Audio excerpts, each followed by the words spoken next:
Breaking news చూస్తున్నాము. ఆంధ్రప్రదేశ్ ఉప ముఖ్యమంత్రి పవన్ కళ్యాణ్ తన ఇలవేలుపు కొండగట్టు ఆంజనేయ స్వామిపై ఉన్న భక్తిని చాటుకుంటూ ఆ క్షేత్ర అభివృద్ధికి చారిత్రాత్మక ముందడుగు వేశారు. సుదూర ప్రాంతాల నుండి వచ్చే భక్తుల ఇబ్బందులను గుర్తించిన ఆయన తిరుమల తిరుపతి దేవస్థానం నిధులతో మౌలిక వసతుల కల్పనకు ప్రతిపాదించారు. ముఖ్యమంత్రి చంద్రబాబు నాయుడు సానుకూలతతో టీటీడీ బోర్డు మంజూరు చేసిన 35,19,00,000తో నేడు శంకుస్థాపన చేయనున్నారు.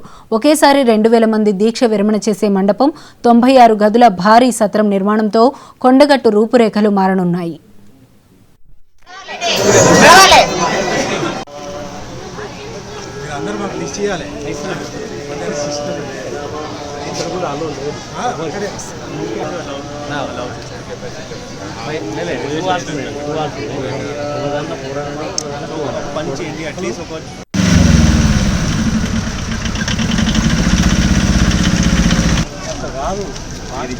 లైన్ దాంట్లో ఎవరైనా సరే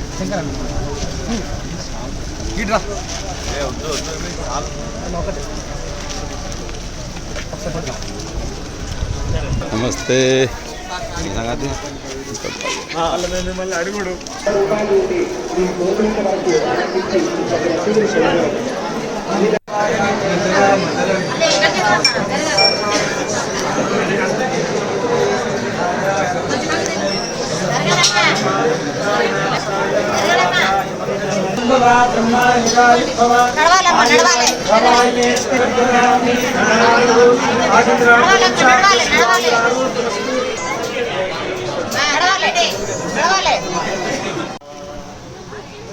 అందరూ మాకు లిస్ట్ చేయాలి.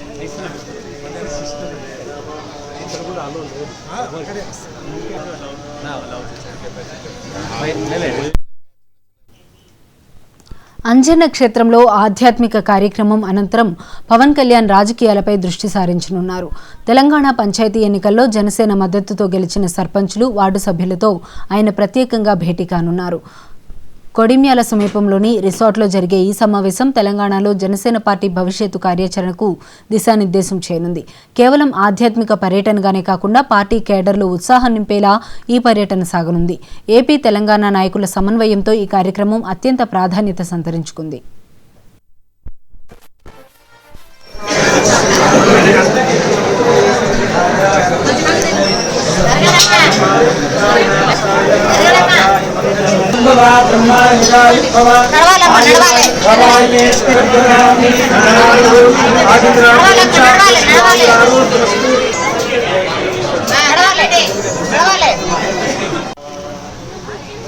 అందరూ మాకు లిస్ట్ చేయాలి.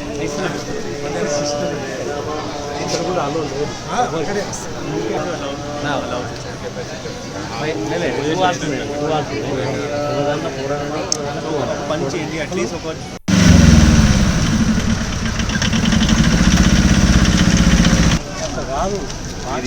లైన్ దాంట్లో ఎవరైనా సరే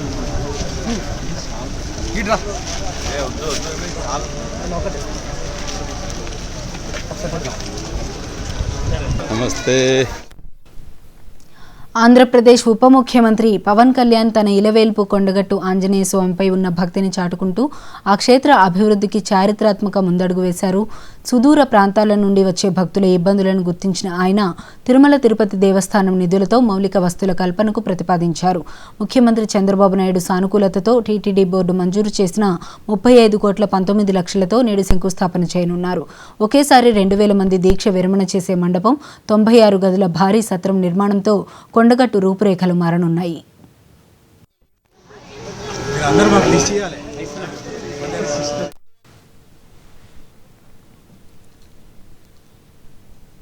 ఇక ఇదే అంశానికి సంబంధించి మరింత సమాచారం మా ప్రతినిధి రామకృష్ణ అందిస్తారు. రామకృష్ణ, చెప్పండి.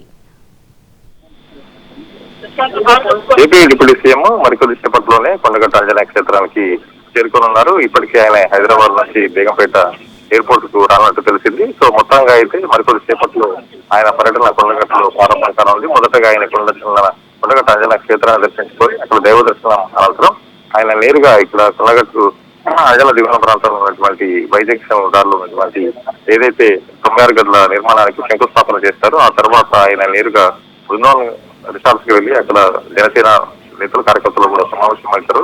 జనసేన పార్టీ సంబంధించి తెలంగాణ రాష్ట్రంలో బలోతం పైన కూడా ఆయన చర్చించినట్టు తెలిసింది. ఆ విషయం ఆయన నేతల కార్యకర్తలకు కూడా దిశానిర్దేశించినట్టుంది. మొత్తానికైతే ఇప్పటికే జనసేన సంబంధించినటువంటి ముఖ్య నేతలు ఇప్పటికే ఏదైతే ఇక్కడ ఏర్పాటు చేసినటువంటి వైజంక్షన్ లో ఏర్పాటు చేసినటువంటి ఒక మీటింగ్ పాయింట్ అయితే చేరుకోవడం జరుగుతుంది. ఇటు కేవలం తెలంగాణ రాష్ట్రం నుంచే కాకుండా ఆంధ్రప్రదేశ్ నుంచి కూడా జనసేనకు సంబంధించినటువంటి ముఖ్య నేతలందరూ కూడా రావడం జరిగింది. వారందరూ కూడా లోపలికి వెళ్తున్నారు. ఆ తర్వాత మరికొద్దిసేపట్లో ఇక్కడ కార్యక్రమం ప్రారంభం ఉంది. సో మొదట దీనికంటే ముందుగా అయితే ఆయన నేరుగా అక్కడ దేవుని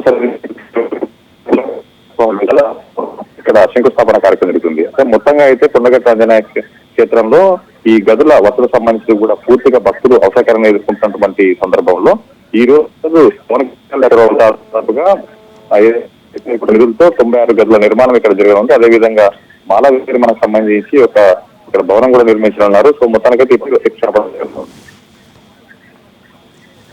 okay right, thank you Ramakrishna.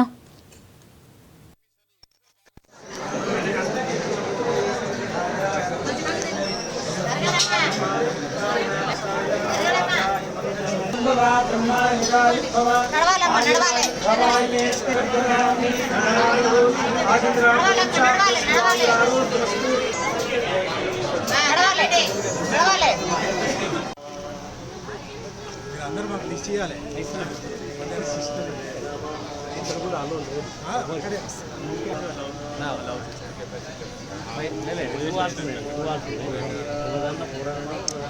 పంచి అట్లీస్ట్ ఒక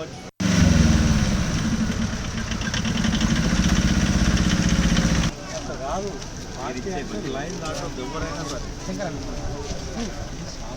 ఇట్రా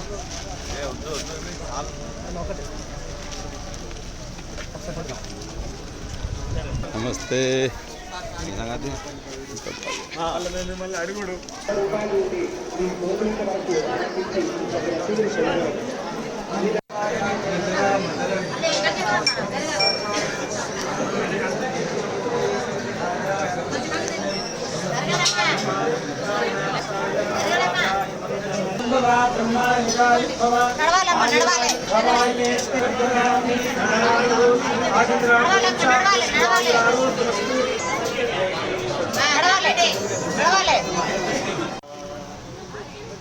అందరూ మాకు లిస్ట్ చేయాలి.